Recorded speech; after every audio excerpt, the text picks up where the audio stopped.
Selamat siang, saudara yang terkasih dalam nama Tuhan. Hari ini kita bersyukur Tuhan masih memberikan kita kesempatan kembali untuk menikmati kebaikan dan kemurahan Tuhan.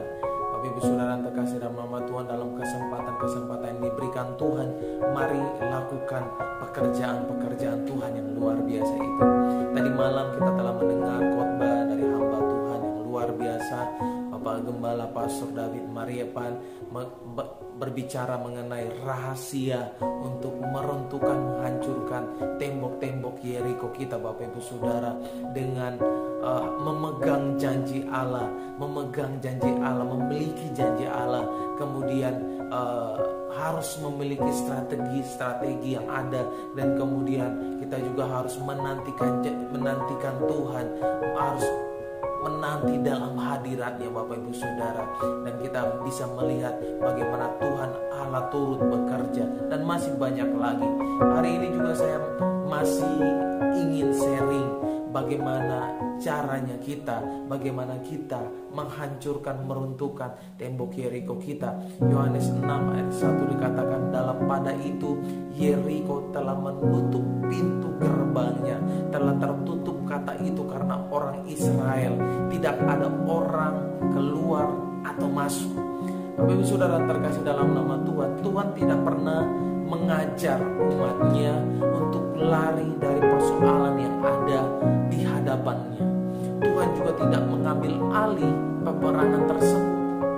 Yang benar adalah Tuhan mengajari kita untuk berperang dengan suatu kepastian bahwa kemenangan pasti menjadi milik kita. Amin.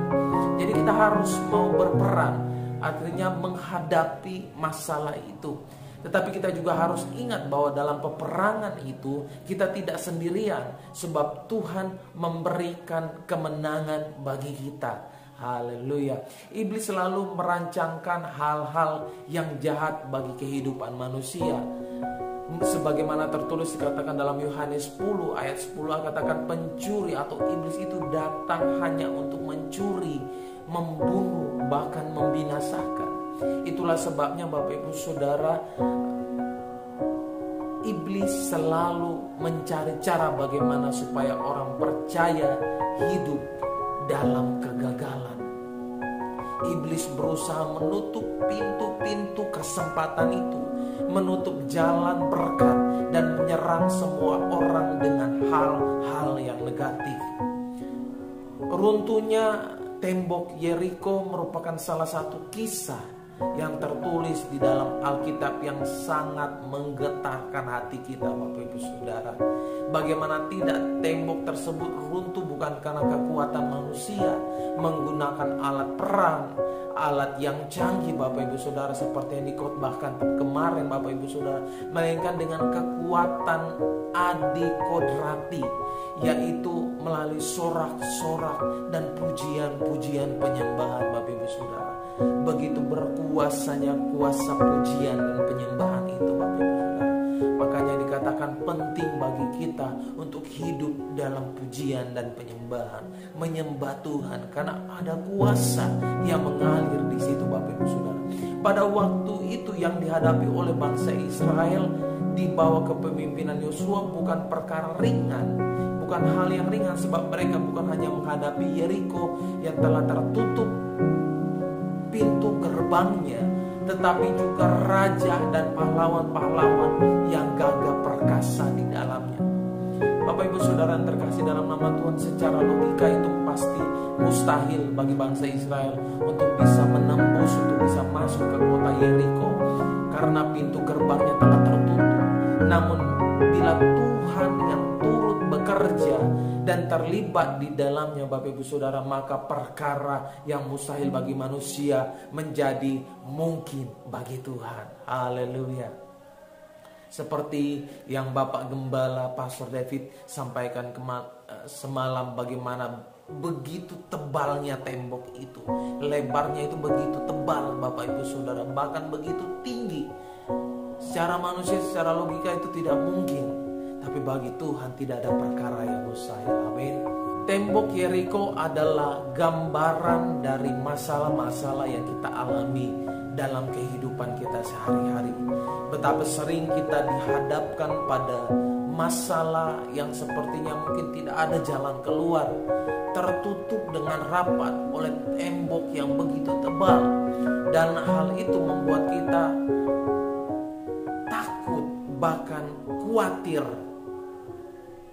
untuk tidak dapat menghadapi, melewati itu semua. Begitu melihat permasalahan itu tampak besar dan kuat, serasa sulit untuk ditembus, bahkan untuk dirintukan. Bapak Ibu Saudara, kita pun mungkin sudah merasa kalah sebelum namanya bertanding alias menyerah.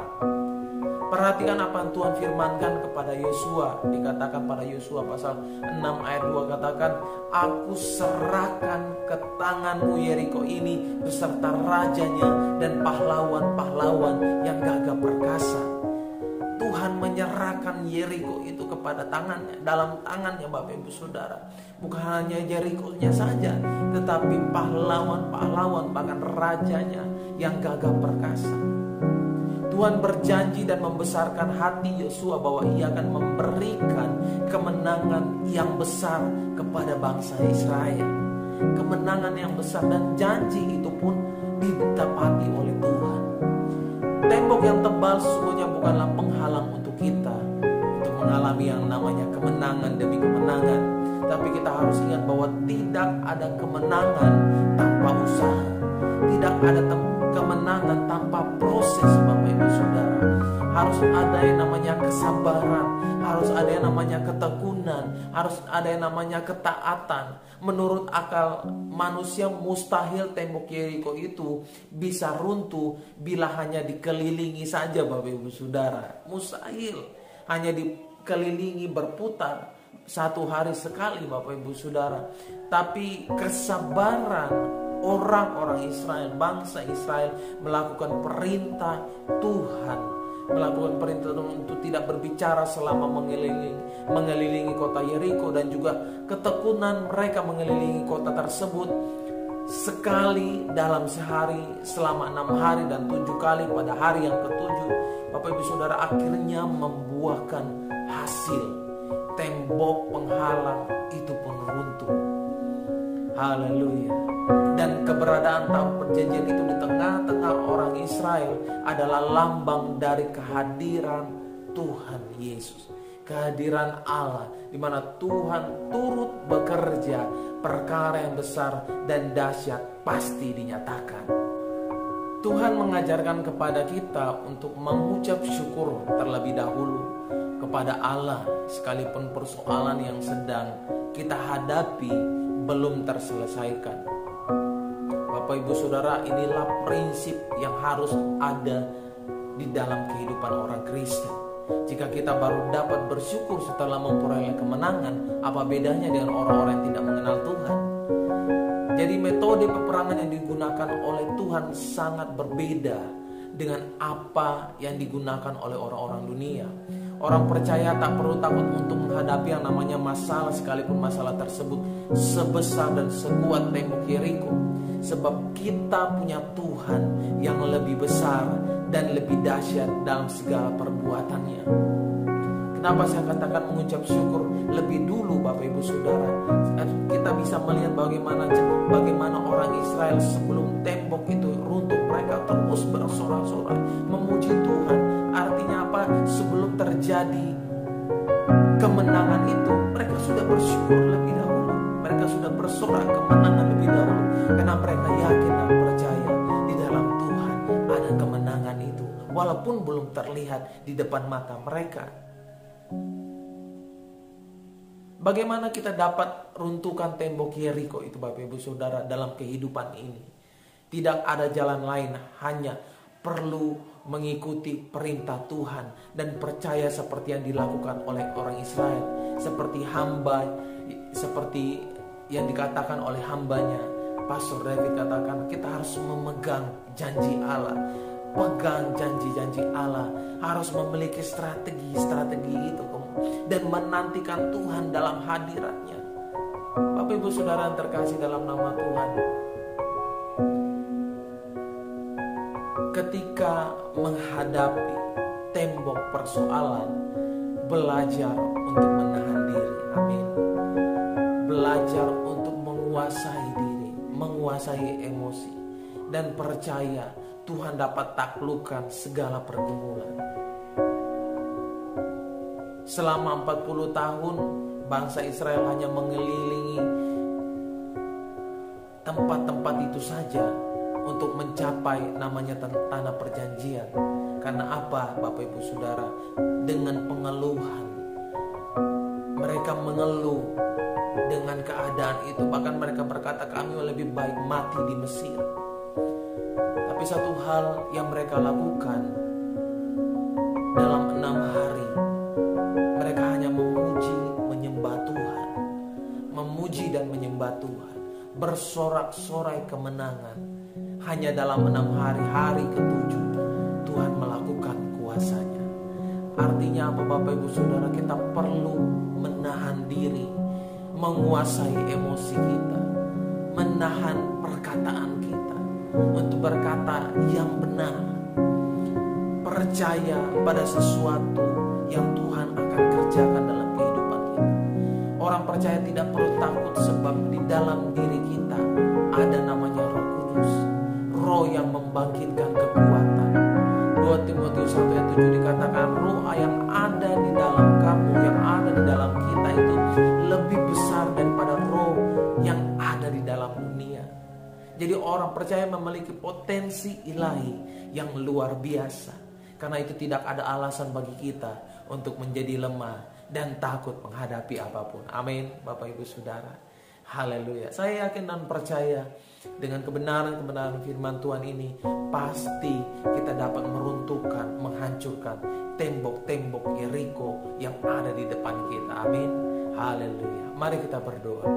Kami bersyukur kepadamu Tuhan karena kebaikan kemurahan Tuhan. Hari ini kami diberikan kesempatan untuk terus merenungkan firman-firman Tuhan dalam kehidupan kita.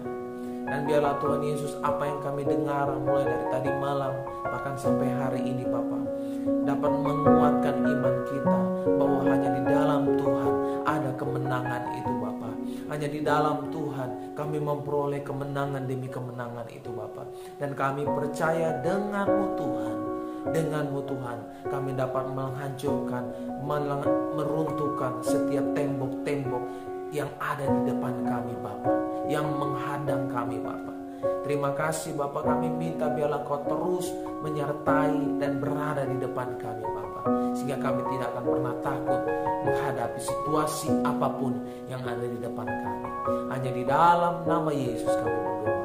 Haleluya. Amin. Tuhan Yesus memberkati Ibu Saudara dimanapun saudara berada. Tetap percaya kuasa Tuhan itu masih ada, dulu, sekarang, bahkan sampai selama-lamanya. Tuhan Yesus memberkati.